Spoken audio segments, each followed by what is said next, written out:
সুপ্রিয় দর্শক আসসালামু আলাইকুম। সবাইকে স্বাগত জানাচ্ছি আজকের গুরুত্বপূর্ণ সংবাদে। প্রথমেই জানিয়ে দিচ্ছি সংবাদ শিরোনাম, পরে বিস্তারিত। আইসিইউতে খালেদা জিয়া, দেশবাসীর দোয়া কামনা।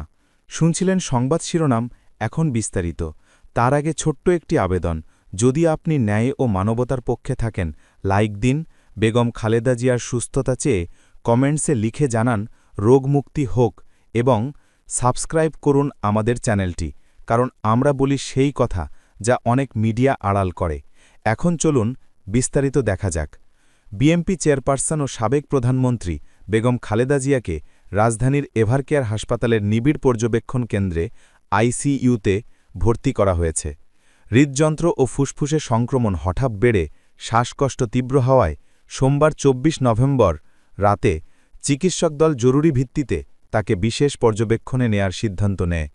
হাসপাতালের চিকিৎসকদের একটি সূত্র জানায়, খালেদা জিয়ার শ্বাসকষ্ট বাড়তে থাকায় দ্রুত আইসিইউতে স্থানান্তর করা হয়েছে। দলের পক্ষ থেকে দেশবাসীর কাছে তার দ্রুত আরোগ্যের জন্য দোয়া কামনা করা হয়েছে। মেডিকেল বোর্ডের সদস্য অধ্যাপক এফ.এম. সিদ্দিকী জানান, খালেদা জিয়ার বুকে নতুন সংক্রমণ ধরা পড়েছে। আগে থেকেই থাকা হৃদরোগের সঙ্গে এই সংক্রমণ ফুসফুসে ছড়িয়ে পড়ায় তার শ্বাস-প্রশ্বাসে জটিলতা তৈরি হয়েছে। হাসপাতালে নেওয়ার পর প্রয়োজনীয় পরীক্ষা-নিরীক্ষা সম্পন্ন করে প্রয়োজনীয় চিকিৎসা শুরু করা হয়েছে।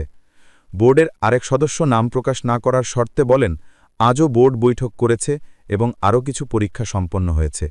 চিকিৎসকেরা তাকে কমপক্ষে ২৪ ঘণ্টা নিবিড় পর্যবেক্ষণে রাখার সিদ্ধান্ত নিয়েছেন। বিএনপির একটি সূত্র জানায়, লন্ডন থেকে বড় ছেলে তারেক রহমান ও পুত্রবধূ ড. জুবায়েদা রহমান নিয়মিতভাবে অবস্থার খোঁজ নিচ্ছেন। ঢাকায় তার পাশে রয়েছেন প্রয়াত আরাফাত রহমান কোকোর স্ত্রী সৈয়দা শামিলা রহমান। এর আগে মেডিকেল বোর্ডের পরামর্শে রবিবার ২৩ নভেম্বর রাতে তাকে হাসপাতালে ভর্তি করা হয়। ভর্তি হওয়ার পর পূর্ণাঙ্গ স্বাস্থ্য পরীক্ষা এবং নিয়মিত চিকিৎসা চলমান রয়েছে। প্রসঙ্গত, গত ৭ জানুয়ারি উন্নত চিকিৎসার জন্য লন্ডনে যান খালেদা জিয়া। সেখানে ১১৭ দিন অবস্থানের পর ৬ মে দেশে ফেরেন। দেশে ফেরার পর থেকে নিয়মিত স্বাস্থ্য পরীক্ষার অংশ হিসেবে তিনি এভারকেয়ার হাসপাতালে চিকিৎসা নিচ্ছেন।